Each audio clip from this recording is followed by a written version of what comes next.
16 अगस्त, 17 अगस्त, 18 अगस्त, 19 अगस्त और 20 अगस्त।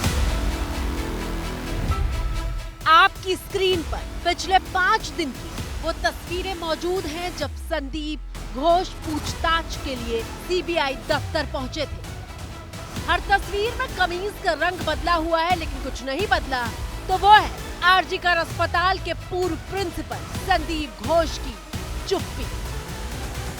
আপনার মোবাইল থেকে বিক্ষোভ চলছে, আপনার বাইরে অভিযোগ করছে, কি বলবেন সন্দীপ বাবু? সন্দীপ বাবু কি বলবেন?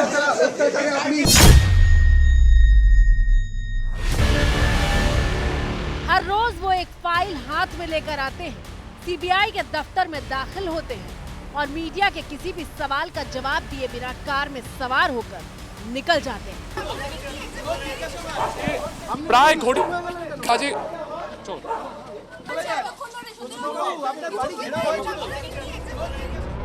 सेंट्रल ब्यूरो ऑफ इन्वेस्टिगेशन यानी सीबीआई संदीप घोष से लगातार पूछताछ कर रही है, क्योंकि संदीप की इजाजत के बिना कोलकाता के आरजी कर अस्पताल में पत्ता तक नहीं हिलता था।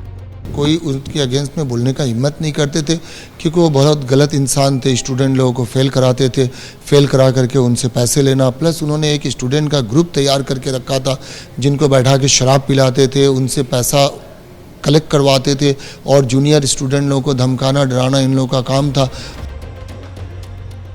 सीबीआई आरजी कर अस्पताल के पूर्व प्रिंसिपल से पूछताछ कर रही है, क्योंकि संदीप घोष की हनक ऐसी थी कि उनके नाम की दहशत के अब किस्से सुनाए जा रहे हैं। कि पहली पत्नी का जब डिलीवरी हुआ था तो 14 दिन का बच्चा था, तो सीजर हुआ था, तो इन्होंने पहली पत्नी के पेट में लात मार दिया था, तो वो पूरा स्टीच जो है वो स्टीच ब्रेक हो गया।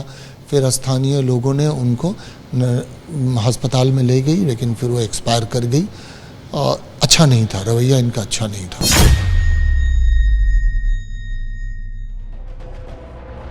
संदीप घोष से सोमवार को 13 घंटे लंबी और मंगलवार को 11 घंटे लंबी पूछताछ होती रही, क्योंकि प्रिंसिपल की कुर्सी पर रहते हुए अस्पताल के भीतर भ्रष्टाचार से लेकर कई गंभीर आरोप उनके ऊपर लगे हैं। उन्होंने बायोमेडिकल वेस्ट का सबसे पहले मैंने एक्सपोज किया था उनको कि ये जो यूज सिरिंज, डिस्पोजेबल नीडल और स्लाइन बोतल होते हैं, उनका एडिशनल सिक्योरिटी था अफसर अली खान, वो उन चीज़ों को बेचा करता था। और जो बांग्लादेश सिटीजन जो है वो रबी और पांचू नाम था, वो इसको खरीद के बांग्लादेश में रिसाइकिल करता था। मगर जिस दिन मैंने रिपोर्ट सबमिट किया वो इतने रसूख वाले थे कि उसी दिन मेरा ट्रांसफ़र हो गया।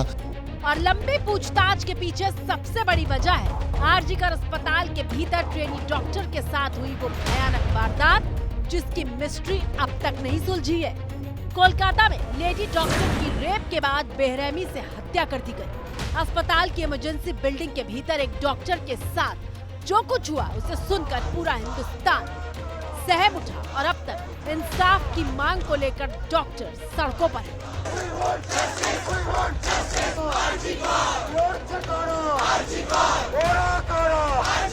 कोलकाता की सड़कों पर सैकड़ों डॉक्टर उतरे हुए हैं इंतजार में कि इंसाफ कब मिलेगा, ये कहते हुए कि वी वांट जस्टिस। और मैं इस समय हूँ सीबीआई के दफ्तर सीजीओ कॉम्प्लेक्स के सामने, जहाँ बहुत सारे डॉक्टर्स इकट्ठा हुए हैं, एकत्रित हुए हैं। क्या भरोसा है कि सीबीआई जांच कर रही है, तो अब आपको लगता है कि सीबीआई जांच कर रही है तो इंसाफ मिलेगा?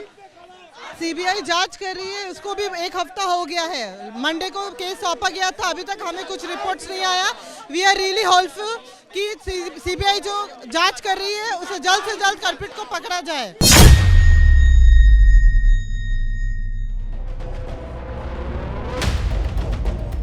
डॉक्टर की हत्या के आरोप में कोलकाता पुलिस का वॉलंटियर संजय रॉय भले ही पुलिस की गिरफ्त में है, लेकिन रेप मर्डर कांड में सबसे बड़े किरदार के तौर पर सामने आया है पूर्व प्रिंसिपल संदीप घोष का नाम। Dr. Sandip Ghosh now from 21, why didn't you take any action? So these are the questions. And Mamata Banerjee, you need to resign. क्या संदीप घोष रेप कांड से जुड़ा कोई सच छिपा रहा है? क्या संदीप घोष अस्पताल के अंदर कोई रैकेट चला रहा था? बार बार इसी अस्पताल में संदीप घोष की पोस्टिंग क्यों होती थी? क्या ये बात सच है कि वो कहते थे कि हमारी ममता बनर्जी से बड़ी अच्छी मुलाकात है, मुझे कोई हिला नहीं सकता? नहीं, ये तो वो नहीं बोलते थे, लेकिन इतना ज़रूर बोलते थे कि किसी का दम नहीं है कि मुझको हिला ले। वो नाम नहीं कोट करते थे, मगर बोलते थे कि किसी, मैंने बंगला में ही बोलते थे, कारो क्षमता नहीं, दम नहीं कि আমাকে এখান থেকে সরাতে পারবে।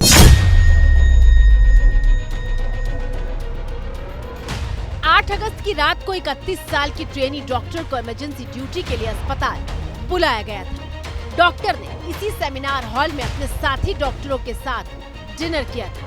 डिनर के बाद बाकी डॉक्टर सेमिनार हॉल से चले जाते हैं, जबकि लेडी डॉक्टर वहीं सो जाती है।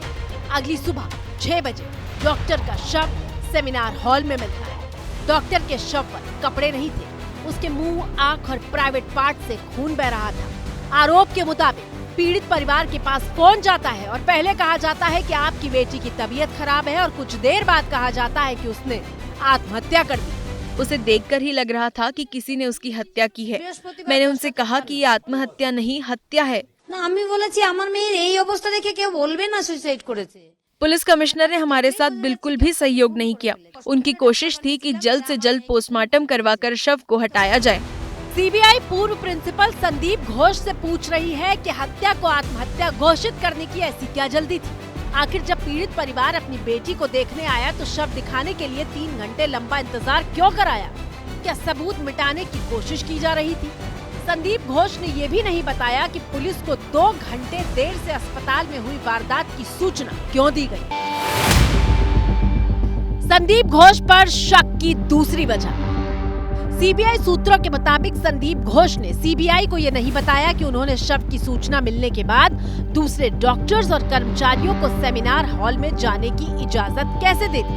सीबीआई की जांच में सामने आया है कि जानबूझकर सबूत मिटाए गए। जो लोग सबसे पहले सेमिनार हॉल में पहुंचे थे उन्होंने शव को छुआ था और कमरे में मौजूद सबूतों के निशानों के साथ छेड़छाड़ हुई। सही वक्त पर एफआईआर नहीं हुआ। वो हमारी बहन का बॉडी को, हमारी जो भारतीय संस्कार है, हिंदू संस्कार है, उस तरीके से उसको जो क्रिमेशन फाइनल राइट्स है वो पूरा करने नहीं दिया गया है। कलकत्ता पुलिस जबरदस्ती किया गया है। सीबीआई को क्राइम सीन के साथ छेड़छाड़ की बात खटक रही है क्योंकि संदीप घोष पेशे से डॉक्टर हैं और वो अच्छे से जानते हैं कि क्राइम सीन का प्रोटोकॉल क्या होता है। संदीप घोष पर शक की तीसरी वजह। शक गहराने की तीसरी वजह है कॉल रिकॉर्ड्स। सीबीआई को शक है कि संदीप घोष ने पहले ही अपने फोन से कुछ रिकॉर्ड डिलीट कर दिए थे। ट्रेनी डॉक्टर का मर्डर 8 अगस्त की देर रात हुआ था और संदीप घोष के 9 अगस्त के बाद से कॉल का जो डेटा मौजूद है उसमें फर्क है। यानी फोन में जो डेटा मौजूद है और संदीप घोष ने जो डेटा इस्तेमाल किया है वो आपस में मेल नहीं खाता है। अब सवाल ये भी उठता है कि आखिरकार सीबीआई क्या जानने की कोशिश कर रही है जिसकी वजह से इस कार को सीबीआई के दफ्तर लाया गया। सवाल यह है कि क्या संदीप घोष की कार में मर्डर मिस्ट्री को सुलझाने वाला कोई सुराग मिल सकता है? सरकार की बहुत सारी स्कीम्स आती हैं आरजी कर में। क्या ये बात सच है कि सरकारी स्कीम्स का, केंद्र की स्कीम्स को के पैसे को इधर से उधर किया जाता है? हाँ, वो इसको करते थे। ये इसमें उनको महारत हासिल था। मतलब इसमें आप बोल सकते हैं उनको पीएचडी बोल सकते थे, क्योंकि ये करप्शन करना प्लस सबूत, जुल्म करके सबूत मिटाना, ये सब इनके बाएं हाथ का खेल था। इनका दिमाग उसी तरफ ज़्यादा चलता था। ये स्टूडेंट लोगों को भाई इनकी सिक्योरिटी, ये सब से इनको कोई मतलब नहीं था। उनका मतलब था अपने करप्शन से, उनका मतलब था अपने पैसों से। For exclusive and insightful videos, subscribe to our new channel ABP Live Premium.